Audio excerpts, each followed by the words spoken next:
Hey everyone, welcome back to another episode of Sandbox Sessions. My name is Taylor. I'm the co-founder of Recess Fitness Club. I'm Rachel. I'm all things operations and keyboard warrior extraordinaire on all your reviews and complaints. Shouts out. Yeah. Evan, co-founder of Recess. Today we have a really special guest. I'll let him introduce himself. I'm Robert, the owner of the Franco company. Today we're going to discuss how entrepreneurship, craftsmanship, and internal design have shaped the atmosphere of Recess and how the Franco company has been instrumental in that. All right. I know that you two specifically have known each other for a really long time. Yeah. How did that all get started? Because I think it was before Recess and before the Franco company. Yeah, before I started this company, I was a bartender my whole life, bartender and musician, and I always gave myself till I was 30 years old to either be famous or knock it off. And figure out what you're going to do for the rest of your life. And so I was working at Capitol Pub on Henderson here in Dallas, and that's when I met Metzger. Yep. You lived in the area, right? I did. I mean, Capitol Pub was I would go. I mean, Yeah. I was a regular. I became a regular. I would always go to you as my bartender. I remember going in there.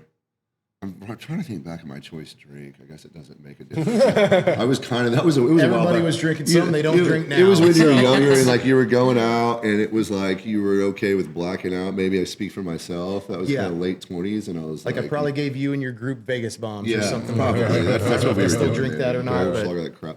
Yeah, and I remember asking you the one time when I wasn't blacked out, what your plan was. What were you doing? And you were. I remember you telling me you were going to start a carpentry company at that time. And at that time, literally, it started with those wood tree stumps. Like I would just take tree stumps, sand them down, put some legs from IKEA on them, and sell them for $300. Really? And then I made one for me. And then someone said, "Dude, make me one." And then I was like, "All right, cool." And then and people just kept asking. And then I was like, "I sold one for $600," and I was so just like mind blown about it. And then it kind of just turned from there. One of my other bar regulars, he said, "How much money do you need to get started?" And I said, "I don't know, man. I don't know." But I was like, "I've seen these live edge slabs. You just flatten them and then put a base on them and you could sell them for $10,000. And he was like, "I'll loan you $10,000 if you want." And he said, "Just pay me back. I don't want any interest or anything." And he just gave me some money and then paid for my shop for like 6 months. And I just bought tools and started from there by myself and figured it out. And Why carpentry? Yeah, like why carpentry? Man, I think when I stopped doing music, I needed something. Like I couldn't just go get a job. Like I wasn't going to be happy, no matter what it was. I needed something creative to do, something that changes all the time. Because even right now, like with the machines that we have, we could build 500 bird boxes a month if some company gave it to. But boring that would be. And I mean, it would be terrible. You know what I mean? So I think we'd like doing this stuff, especially for you guys, that kind of stuff. Yeah. It's weird, it's different, and people actually notice it. You know what I mean? Like if you did just go get random cabinets or whatever, like nobody's gonna be like, "Whoa, those are really nice cabinets, man." Yeah, it's just gonna look like generic. You know what I mean? What was your first Recess project? I think just the slats, right? That's what I was thinking. I was like, what The was it? slats up across the top. It was, yeah. The hang down. Bench press area. Yeah. And our push area. And I was talking with Garrett about that the other day, and he said, I said, "Were you with me doing that?" Because I don't remember him being here doing that. And I think I'd put him on like a home kitchen remodel or something. Yeah, and I so remember it was I was me and like two guys that we don't have anymore that were doing it. I was like, "Come on, I really gotta do these slash." Like, all right. I can always like twist your arm. Like, you gotta do it Because it's you got to take everything up the stairs. Then you have to break things down. The gym's never closed.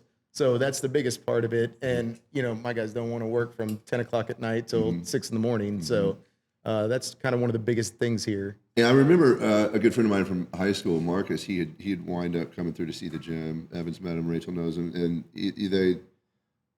I was like, I needed a carpenter, and it had been years since I got to Capitol, and he was like, "Dude, you should call Robert Franco." I'm like, "Get out!" And Marcus was like, "No, he's doing carpentry stuff now." I was like, "That's kick ass," and I remember. Cool. Well, in fact, also we had collaborated on it was during COVID, and I was just bored out of my mind also, and I wanted for the house. A slab table, for my house. Okay. I think I actually drove to Mexico to get this slab for that table. And then, remember that? Did I flatten it or something? You flattened it. Okay. Yeah. I think it started to bow a little something. Okay. You fixed it. Because it started to turn up. Yeah. With the humidity after I brought it from Mexico here. Yes. Yeah, you were like in the wooden slab table game. Yeah. Yeah. Yeah, when COVID happened, that's really when we turned to start doing more like cabinet style stuff. Everybody was sitting at home, and I think they just were looking at their house, and we got busier. I mean, even when they were like, "Hey, seriously, guys, don't go to work." It was just me and Garrett, so we kind of made that pact of, "Hey, man," because my wife was pregnant at the time, so we had to take that very seriously of not going out, not doing, things like that, and so we just made a pact that we all treat this like we all lived in the same home. So you don't go anywhere you don't need to. We won't, and we can continue to work since it's just us. That's great. So we just kept working and. Oh man, going into people's houses though with gloves and masks and trying to work and all that. And it's just, that was a nightmare. Of course. But of course. Yeah, I mean, I think after the collaboration we did here with those slats, and then I was like, he can do a whole lot of stuff. And our next big project was this studio. I remember standing down here with Evan and looking around and thinking like, what are we gonna do? And we wanted something right above our heads there. Yeah. And we had kind of ping pong back and forth on ideas, and some kind of Evan mentioned like some kind of like an awning, and I'm like, oh yeah, and we could do. When you first said it, and then the size of it, and then I was just like, oh dear God, this is gonna be terrible. But then that's when I remember kind of trying to talk you out of it, and I was like, man, and I like money, but I also don't want to put myself in a spot where I'm just like, what did I just agree to? I think it looks freaking badass. Like, I mean, it is. When it's done, and now that I come back and look at it again, like I kind of forget that we even did it. It'd be something I'd walk in and look, thinking someone else did it, and be like, dude, that's incredibly badass. cool. That's what I did that. You kind of have to take yourself away from it for a second and then come back and look. I think you told us that was the largest piece you had ever done to that. Even just, size-wise, that's still the largest thing we put together. And then add on top of that we're suspending it from the ceiling. And, we're going to do another one for you guys. And so we're trying to figure out, what did we learn here? What was a pain in the ass, and what looks the best, of course, in the end, so we already have a different plan for that one over there. So that one's going to have more of a steel structure to it. And we utilize our welder a lot for things like that he's really good at looking at things, understanding things. He's going to come look at the trussing and kind of really make this a smoother process, especially because it will be open. Right. Yeah. You got to do it with customers. You know what I mean? People are staring at us, and we got to get it in and be out so we can get it running again. Yeah. It's been. What would you say out of all the projects that you've done for us would be the most challenging? Well, I was going to ask, what was your most challenging period? And was it one of ours, Cool, yeah. Or not? And I would say right off the bat, it's going to be one of y'all's. Y'all's stuff is the stuff that, and even if, because we do have the CNC machine. Yeah, that thing's cool. But that's still a big learning curve of, I can draw it, but I don't know what happens, and things can explode and whatnot if, you just don't do it wrong, or the pieces are too small or whatever. So we came up with a CNC mistake you made, and it turned out incredible. And I remember I was watching Sila, and I saw in the background of their set, and I'm like, man, I should decorate sets or something. But anyway, they had this like little pill shape on their ceramic tile going around the back. I remember sketching that on a piece of paper. Oh, I didn't even know that's where you got it from. Yeah, and I'm like, I think if we can do this on a repeating pattern, it's like this classic kind of timeless design that feels kind of mid-century to me, and I just drew up these ovals. Yeah. And then I'm like, but it looks too the pill shape. It's just a pill. Capsule. Yeah. It's just kind of boring. It needs to have like a rib in it.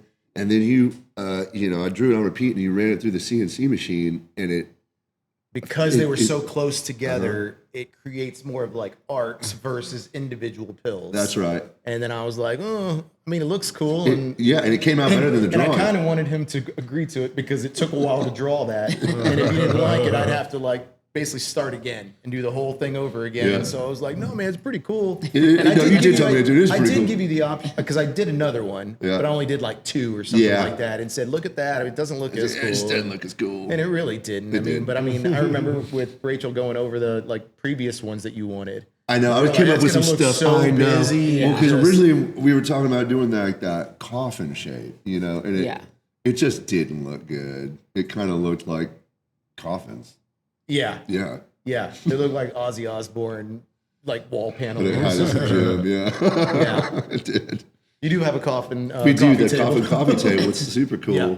And that's what's been so fun, getting to work with you and sketch ideas on paper and watch them come to life. The host stand in here that we have. Yeah. We able to sketch Coffee out table. the coffee table. That curved that wall. thing is The curved That was wall. something else. The Like, huge oh, planter Jesus. box up there with all those designs, and even going different places and seeing different millwork and patterns, and like, can Franco replicate that pattern? Well, that's why I keep telling the guys this is never going to end. I know. This is going to keep going out to go eat and just keep looking at people's stuff. We will Watching we will TV open more shows. There's no more locations. walls left over. Just like, I don't like those mirrors anymore. Let's do this thing I saw at this Mexican restaurant. Well, speaking of mirrors, we did have to take down the mirror in the women's restroom because the way that new wall, the half wooden wall panel, comes into the original frame from 24 Hour Fitness, that has just worked great. It's kind of like a bamboo, but it's kind of the same honey color. And it with the new stain and that together would have looked terrible. Yeah. So now we're collaborating on a cool mirror frame that's going to be awesome. Yeah. I think. Yeah. Yeah, the mirrors and stuff like that. That's pretty, you never order anything normal. So I can't imagine it's just even going to be like kind of curved on the ends. But as of right now, I think that's the plan. Yeah, curved. Yeah, that'll be good.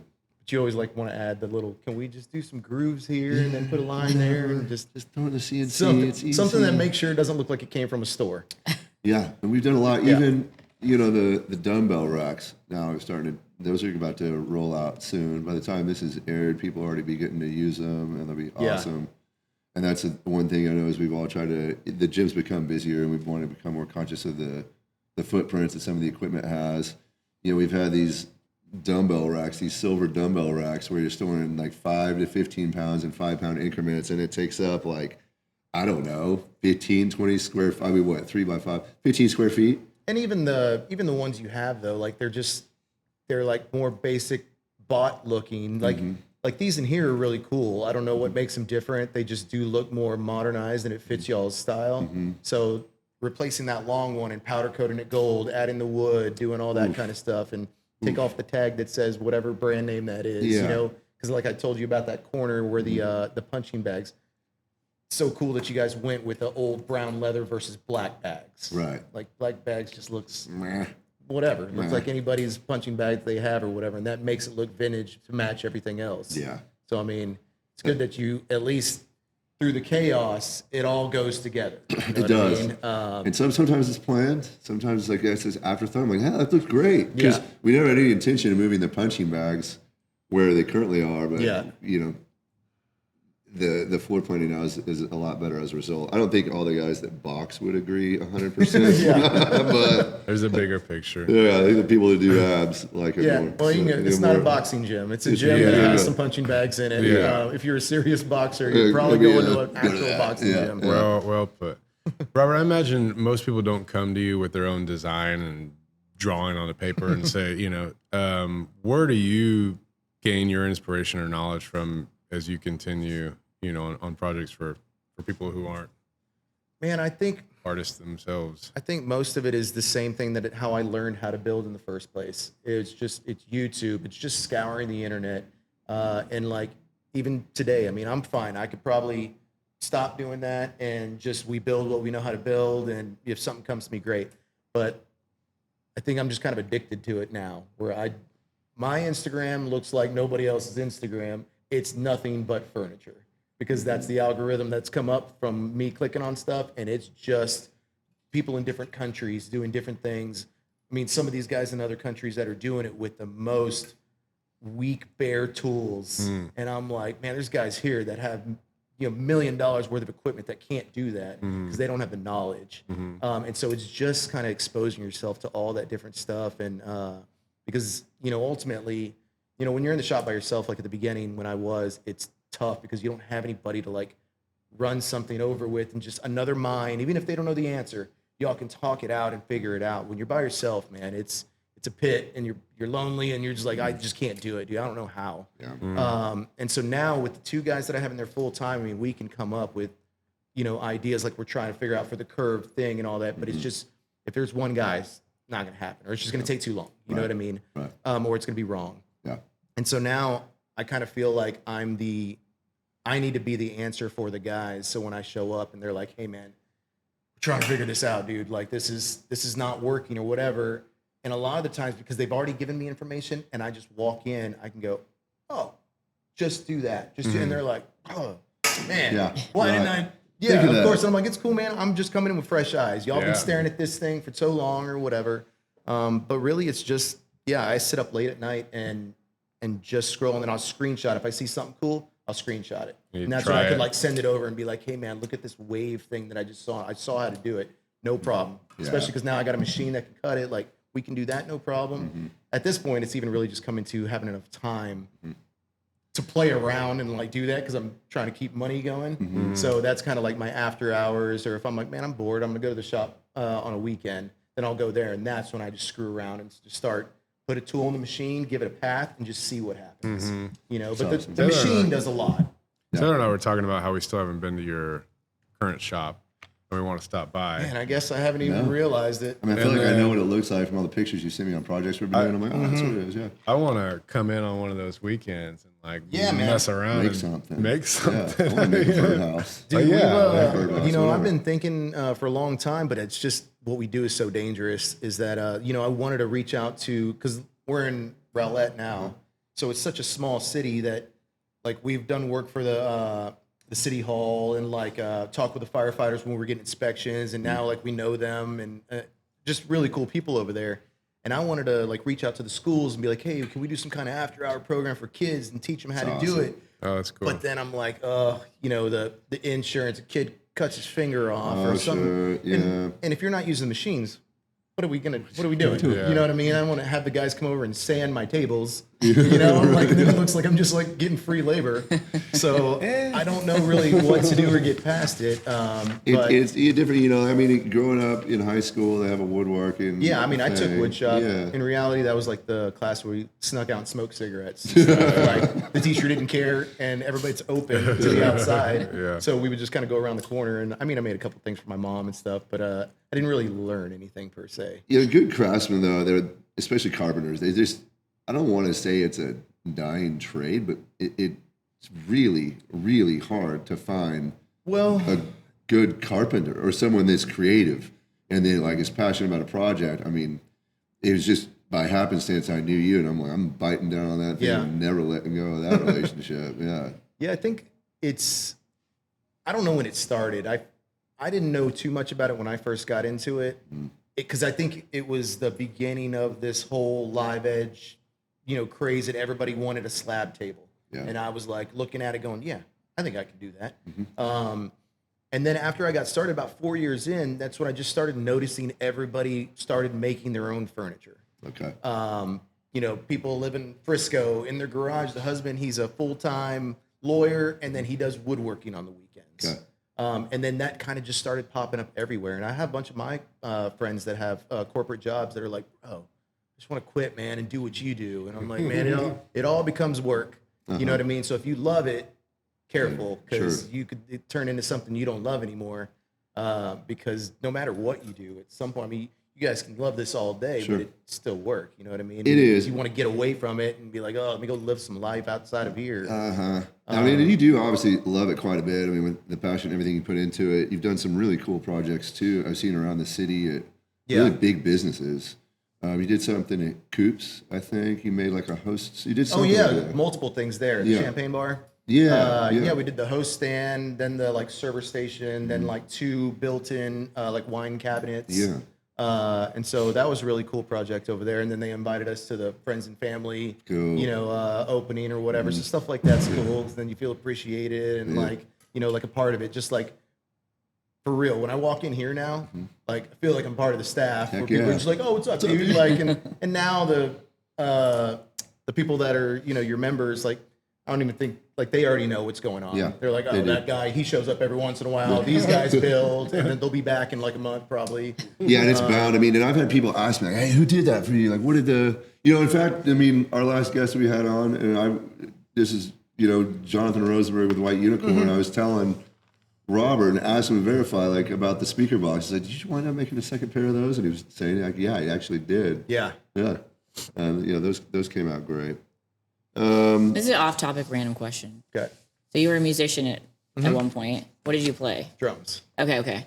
I was just curious, since you got into woodworking, if you'd ever done any luthier work, because that's very like specific creative work. No, just a plain old boring drummer sits in the back. And that, that's the one thing about being a drummer is you kind of have to rely on other people.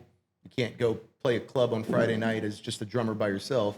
If you're a singer, you can go up there, you can do your thing, or you can kind of switch bandmates and this and that. But when you're a drummer, you kind of really are handcuffed to having like a good band that everything works and stuff like that. You got to roll with the crew. Unless you're going to try to be like a studio musician or something like that, and I'm not that. I'm more of like a showman type thing. What's a luthier? Yeah. Instrument maker. So it's like So very specific. Garrett's woodworking. been wanting to make guitars. Rachel plays violin. Oh yeah. Maybe Well, that's where that came from, because I was just like, well, that would have been really Cranking cool. out Super violins and specific guitars. woodwork. Yeah, I'm like, I Someone feel like make a a guitar. violin is like 1,000 times harder than a guitar. Okay. Yeah. Yeah. Yeah, I guess you got like a 2 flat faces and then some. Like a guitar can be a solid body and then just cuts the shape and then cuts the space for the pickups. Yeah. But a violin is probably, everything's thinner. It's very much more intricate. Ridiculous. Yeah. Okay. But then I even said, well, if we're doing guitars, I want to do drums. Yeah. They're just, wood shells. And You I'm should like, do well, it. we could just figure that out. Should totally do it. And I want to do different things. It's more just like I said about time now, because now we're so busy, and I work basically from anywhere from 8 to 9 a.m. till about 7:30 every day.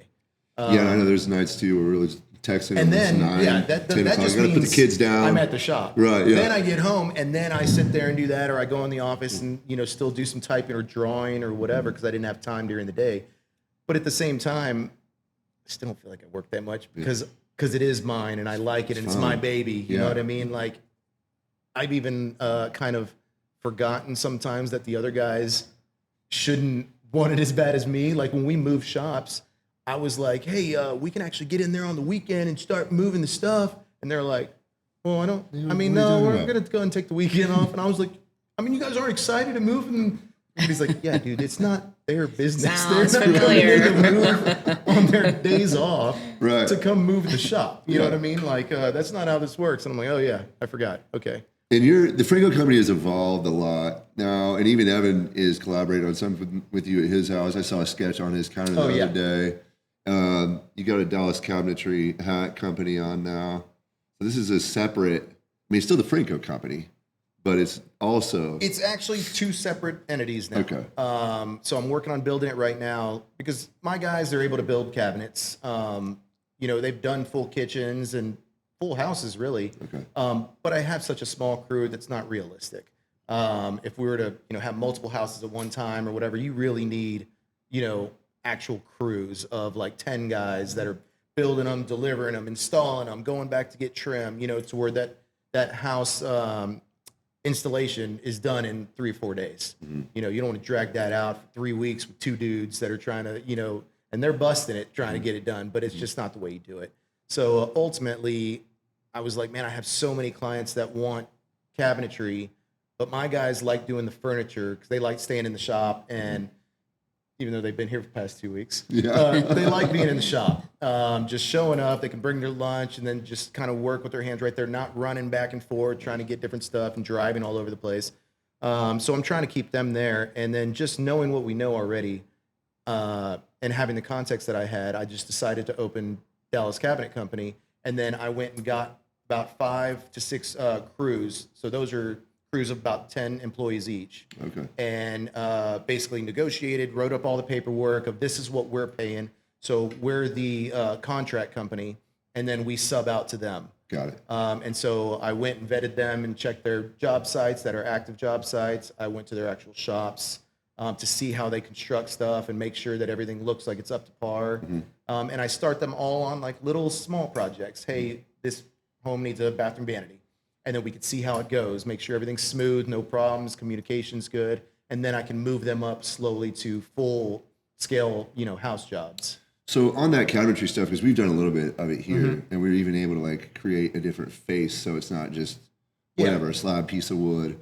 Will you do CNC work with Dallas Cabinetry Company to like come up with cool cabinet design? Yes, that would be something that we use our stuff at the shop to work together. Okay. And that's where we can offer, like we have a paint grade, we have a stain grade, then we have just a luxury grade. And the luxury grade is all the design panels, and that's done in maple and walnut and all that kind of stuff. And that's where we work together. And I just say, hey, this is the pricing now because we're going to do all the doors. You basically send me a door list. We'll make all the doors. They pick them up, and then they're back to the same way as if they made their own doors. Okay. Because they're all the same. Nothing really changes. It's just the look of it, you know. The cabinetry company, I'm sure, you know, is in terms of the creativeness you get to bring out with the CNC machine, and then you know the guys like to be at the shop on the furniture. I know Evan. Well, I bought it was I don't know how many years ago when I bought your ex girlfriend's couch, right? Yeah, something like From that. like Z Yeah, Gallery. I She don't got know a Z the Gallery. answer. Yeah, we bought it. Yeah, Yeah, you guys got it. it. Was ours. He's like, thanks for bringing that up. Well, yeah. I don't know if it was that many X's ago. I was a good guy. You don't need it. I don't want that many in between. Anyway, 15 years ago. Yeah, it was a while back. So I bought that couch. It's the most expensive couch I'd ever bought at the time. Yeah, and I still have that couch. And then I wanted to change it up and reupholster it. And I even got to work with you on Oh, this is the legs. the legs. That was a freaking badass, Yeah, man. I still have that template hanging on the wall right now because I was like, oh man, it's perfect for another couch or a cool bench or something. Like It was cool. Yeah. And when you talked about maple and some of the oak stuff, I'm like, I got to talk about that couch. I remember when Evan came over and saw the couch, and he was just blown away. Blown away. I don't even think I've seen it put together at all. I need to show you pictures. It's awesome. Yeah, I mean, I just have a picture at the shop of the frame by itself, and You know, the frame was so cool because I remember taking like classic, you know, they're like your mid-century designers. Like either it was, I'm in a blank right now, and it really counts. Kent Coffee did a lot of really cool furniture design. And I remember like just taking pictures of legs of couches and trying to sketch it up, and then you coming back. So it kind of looks like the couch is sloping back from the orientation of the legs, but it's actually flat. And then we, you know, you routed out a hole for the light. So that you had a light that inset. So you got this glow coming out of the couch. It doesn't look like it's too heavy of a piece. It makes the floor feel kind of lighter. Yeah. That was awesome. Yeah, I mean, that's the kind of stuff that the CNC machine kind of blows my mind because then, you know, it can happen so fast that you just go, hey, man, here's the general one. And then I just sit in there and I'm just staring at lines and I just keep doing it. And then I'll cut it out on just like a little piece of, you know, 1/4 inch, you know, plywood material and then just hold it up and see what it looks like. You can be like, that looks dumb. That's too whatever. That's too this. And then you just go change it. And then before you know it, you're like, boom. And I'm like, dude, I could make 100 of these. You know what I mean? Now that I have this master plan right here and it works and it's perfect, now I save that in my catalog. I have a whole catalog on my computer in the AutoCAD program that just says recess, and it's all of your stuff. That's awesome. So if you ever said, hey, man, I need another panel of that, I don't have to come over here and figure out what exactly it was, this and that. Like, I have them all saved. Well, we will be saying that at some point in the future. Yeah. Yeah. Give us another awning, please. We need another. Yeah. For a second location. We got everything ready to rock then. If you just want to match it, we can do that. Better Except afford those those on hexagon things. So 'Cause the he had hexagon- those Those are by freaking hand. badass. Man, you should have seen the pile of sticks. I watched them. I remember I was out. I don't know why I was gone. But I remember you saying that Sevy and Garrett were like individually hammering on these little pieces to make these. There was like hexagons. 4 bundles of different sticks at different angles, and they would keep the bundles together, and then they were like, you know, there's Like, so many different It got cuts to the in point when them, like- he was like, I think I figured it out, this and that, like whatever. And he started telling me, and I was like, what, bro, it's cool. You don't need to explain it to me because I don't even want to know. My brain's gonna explode. It's too much. Make it look Like, good. if it looks good and it looks like it's supposed to look, go for it, man. You don't need my approval. That was a fun project though. That grip shelf. And I remember we wanted to do something. Yeah, that so like wasn't- that looks that was super so cool. cool, man. That was cool. By the way, I wish 2 gold pieces in one of my drawers that I think are the end caps to that ladder. Ladder. Oh, Yeah. great. Okay, we'll take They've been in there for over a year or Okay, something even like like I that. remember, you know, we were hanging up these gold curtains in the studio. Heaven forbid, heaven forbid anyone touches them because they do, and I don't know. It's like what? It's like it's outside. That's what's behind the curtains. Yeah, It's outside. We're trying to come up with a cool way to diffuse the rod. And I was like, I think, you know, I just don't know the pattern. I think some kind of like, I remember sitting here, Evan, talking with you about it, and we're just trying to come up with like a diffuser, like a box. Yeah. And you coming back with a design, and I think that was your thing. I I think we even tried to do the. No, let's go a 14-inch header over that thing with a freaking unique by design. 30 feet long. Like, Why not? but see, and it's funny too, because I don't know if maybe you ask people and just say, what do you see up there? Because it depends if you look at the negative or the positive. It does, and I remember when I guess I wonder what most people see. I almost don't want to say it because we said it once, and now it's all I can think about, and it kind of. That kind of thought it came to life when we were doing, and when we say it, y'all be like, "Oh my god!" Because I don't think you've heard this yet, Rachel. Or just asking them, what do they see? What do you see? I always saw the circles. Yeah. You know, and now I'm looking at it, and I prefer to see the negative. It was negative. supposed to be the negative that you see, right? That was the.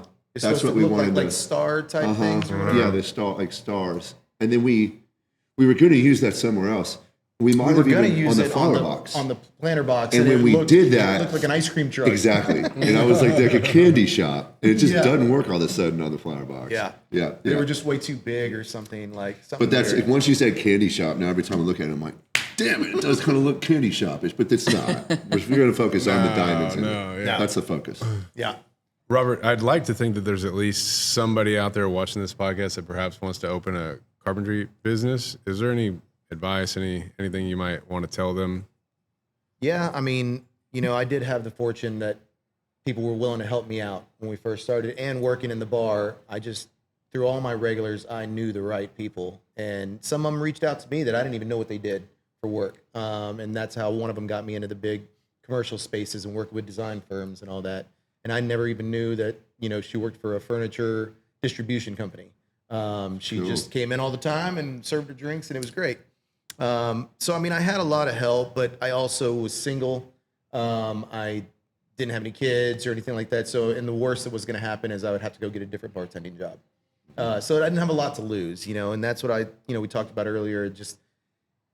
It's tough if you have things that you are going to have to put on the back burner, or, you have responsibilities, bills to pay and this and that, because at first I look back at the things that I tried to sell and I couldn't get $400 for it, and granted it was cheap furniture because I didn't know what I was doing, it had screws and whatnot in it. And I was just, whatever. But I mean, the biggest thing, and I tell other guys, cause I'm friends with a bunch of different makers on like Instagram that are throughout the country, and we'll talk about machinery and this and that. Do you like that? Do you not like it?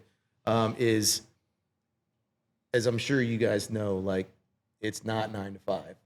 It is nonstop, and it's pressure and this and that. Like, even though now, I mean, even then, when I started, I felt like I didn't even have a job. I felt like I was like playing around. You know what I mean?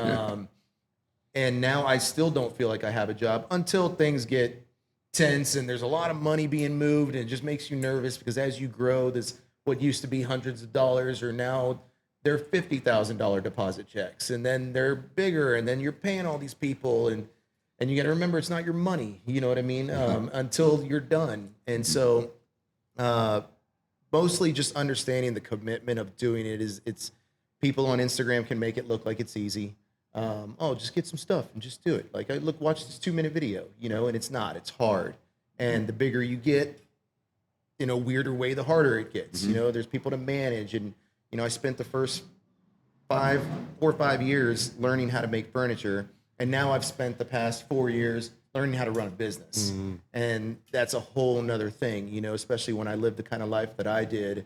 It was a very carefree lifestyle, you know what I mean? I didn't have to look into this, how to pay taxes, how to do employee wages and all that kind of stuff. And so I just got a CPA and told her, how much do you cost? You take care of this stuff. I'm too busy trying to learn all this, So get the right equipment, stay on top of your taxes, and don't think you want to grow bigger than you can handle, because that doesn't make you more money. Just because you take on more work doesn't mean you're going to get more money. You're going to bury yourself, and it just makes things tougher, because I learned that at the beginning too, because that's what I wanted to do. I was like, I can just get busier and busier and busier. And then I was like, why am I losing? Like, I'm making less money than I used to make, And I talked to one of my buddies who owns a demolition company, and he said, same thing, man. He goes, I used to have 250 employees. I dumbed it down to 100 employees, and we're solid. He goes, but I was trying to just take over the whole city and do it all. And he was like, you can't. If you're not built for it properly, And so I took that and said, okay, dial it back. And so now then I would tell people, I'm sorry, we just can't do it. Okay. Because you have to stay in your lane and know what you're capable of. And we know a couple people that take on too much work sometimes. And that's so, cool. yeah. That's cool advice. Yeah. Don't get big too quick. Just pace yourself, man. But I know it's tough because, money's money. People flash it in front of you and you want to take it. You think you can do it, but yeah. you just I imagine gotta be that's smart also about like it, balancing quality of your work, right? Which well, like a couple bad that's jobs definitely and then you another lose thing of your- it. If it's just speed rush and whatever, and then just like when I'm talking with my guys, I go, hey man, take your time. Like this needs to be perfect. You know what I mean? I don't care if it takes longer. Certain things that you can see or whatever like need to be cared for. There's other times when there's stuff that's part of it that you're never going to see. And I'm like, yeah, it's like when you're building your house, right? Framing, all the shims and all that stuff. You don't see any of that stuff. That's why construction guys, oh man, they're having a good old time, right? They don't care. Right. It's us that have to come afterwards and do the pretty stuff that you're going to see that takes more care, more handling, and we've tried to hire some guys. And I tell them at the very beginning, if you're not into this, like you're not doing it for the money. Right. So you better be into this or you'll be out in 6 months. When it gets to be 100 degrees outside and you're sweating and you don't love it, then you'll end up quitting. Because I tell them, there's easier ways to make money than to come work with us. I'll tell you that right now. Chick-fil-A pays like $20 an hour now. You know what I mean? That's great. They do. And so both of my guys are on like salary now, but just trying to pick up someone new, it's tough because either they don't know anything and you have to teach them, which just takes a very long time, or they're a master carpenter and they want to get paid what I'm getting paid. And I'm like, well, I can't afford that, Right. So you kind of have to find this weird balance. And we've tried a couple of guys and we even have some of our old employees that split off to do their own thing and kind of really, petered out. And then, but they're like totally cool with us. Like we ended on, very good terms. And so they come back and they're like, hey man, if you ever need help, give us a call. And they come back and work part-time. Yeah. But just like you were saying, you want to come to the shop. They do that too. I say, man, everybody's welcome, dude. Like, be safe. I won't be there. Yeah. But like, my friends are more than welcome to come, like, work on things. They're like, man, I got a project, but I don't have the stuff to do it. Like, but cool. I know how to do it. You know what I mean? Like, I just don't physically own a table saw. Okay. Then I'm like, go to the shop then, man. Bring your material, go do your thing, clean up, get out of there, you know? Awesome. And so they utilize that a lot. That's great. Because it always goes back to, I wish I had this when I was starting. Yeah. And I didn't have any carpenter friends or anything, so I didn't. So anytime someone says, hey man, can I borrow your, whatever? Yeah, dude, 100%. Yeah, that's awesome. Can I use the shop? 100%. Cool. Because it's just, that's what I would want. Yeah. You know what I mean? And I'm available. It's not taking anything from me, you know what I mean? But if I can always help, then that's the biggest thing is I try to do it as much as I can. Cool. Where can people find you? So we're located in Rowlett, right across from the Home Depot, but just in general Garland, Rowlett area. But then we have our website, we have our Instagram. The website's just thefrancocompany.com. Instagram, same thing. And so I run all our social media stuff. So if you message it, and it'll be me that you're talking to. I can't afford a social media person yet. So that's my other job is posting pictures late at night and whatnot and trying to keep it, alive. But I realize now, like, that's a full-time job in its own. Yeah. Just trying to do Shouts videos. out Kimberly. Yeah. Exactly. I watch all y'all's stuff. Then I'm like, why don't my videos look like that, man? And then I'm like, I got the apps, and I'm trying to do it with apps and whatnot. And then I'm like, yeah, this is a whole thing. I mean, I've literally paid for different websites to do editing and whatnot. But then I'm learning how to do video editing. Okay. I think your stuff's pretty cool. It's just, and I get praised a lot for it, but then I see like y'all's, and you can just tell the difference. You know what I mean? Like mine looks good compared to, some lady that's trying to do a video at her house or something that like of cats, and she tried to edit it or something. We sell you something that you've never seen before, and you might not like it. But that's what you ordered. You know what I mean? It doesn't happen like very often at all. But like literally, if you go to a store, you're looking at it, you love it, you're going to buy it. It's not going to change shape, but when it gets to your house, this, I'm showing you a digital picture and then I'm going to build it. Right. And we have clients that like when we get there and we drop it off, they can't stop talking because they're just like, oh my God, I just love it so much. Yeah. It's the greatest thing I've ever seen. Then you have other clients, and it doesn't mean they don't like it. But to them, it's a piece of furniture. They're not going to get overexcited. They just go, it looks great. Thank you. Here's your check. And then you walk out the door. And then we're like, okay. And you'll find out later from the designer, oh no, she loves it. Yeah, she's just like, it's to her, it's just a piece of furniture. You know what I mean? Like She's just like that. they have a lot of pieces of furniture. There's a lot of passion that goes into it when you're making different. it. Yeah. And a lot of the times because the guys are putting their blood, sweat, and tears in it, they're like, what, she didn't like it or something? Like that thing was awesome. You know what I mean? And I'm like, it's fine, man. Don't take that the wrong way. Just people act different for different things. You know what I mean? It's not a Lamborghini. It's a credenza. That's it. Really though, because the carpentry is so custom. I imagine when you're dropping that off, you're doing this reveal. I mean, the reaction from a customer is probably pretty gratifying and acknowledges the work you put in and lets you know more than anyone. Like my team did a great job. Yeah. It's not like you're just building this car. Like that car is the car off the production line, right? Yeah. I mean, we actually, when we go places and stuff, like a lot of times like commercial settings, and we look at their millwork, and then I go, guys, come here. I'm like, come look at that. Like we would never do that. You know what I mean? I'm like, they let that pass. And we're taking the time to like do things to where there's no seams or whatever, and it makes it way harder. But I'm like, well, if I would have known that we could do it like that, I just didn't think that was going to pass because that looks cheap. You know what I mean? And we see it all the time. We go everywhere that we're just like, dude, we're like way over producing compared to this other stuff that we're seeing. You know what I mean? Yeah, that's what makes markets. So there's people that notice that too. And I mean, and that's the difference too of here, because if you went cheap, it looks cheap. You know what I mean? Like it needs to look like you spent the money that you did, so it creates the environment. You know what I mean? And we follow do social media, of course, and like that's the reason everybody's taking the pictures and doing all that and posting on social media is because it looks how it looks. Yeah. And the next thing, I mean, we're about to go upstairs and talk about the wall, because we're having a problem right now with the wall, the curved wall, and we were originally following that original curve on the wall that 24-Hour Fitness had. And I love the curve. It's just a rounded corner. It's, the outside of that lounge. But when that thing is done, it's going to look incredible. And the brushed gold seams in between each panel. Oh my goodness, that's to be a whole other, I think, picture spot that people are really gonna like. I don't even think I knew about that. All right, thank you to Robert from the Franco Company for joining us for episode 6 of Sandbox Sessions. Please go follow him at the Franco Company on Instagram. His website, I believe, is the same thing. And please go like, subscribe, follow us on all of the platforms where you find your podcasts. iTunes, Spotify, YouTube, all that good stuff. We'll see you on the next one.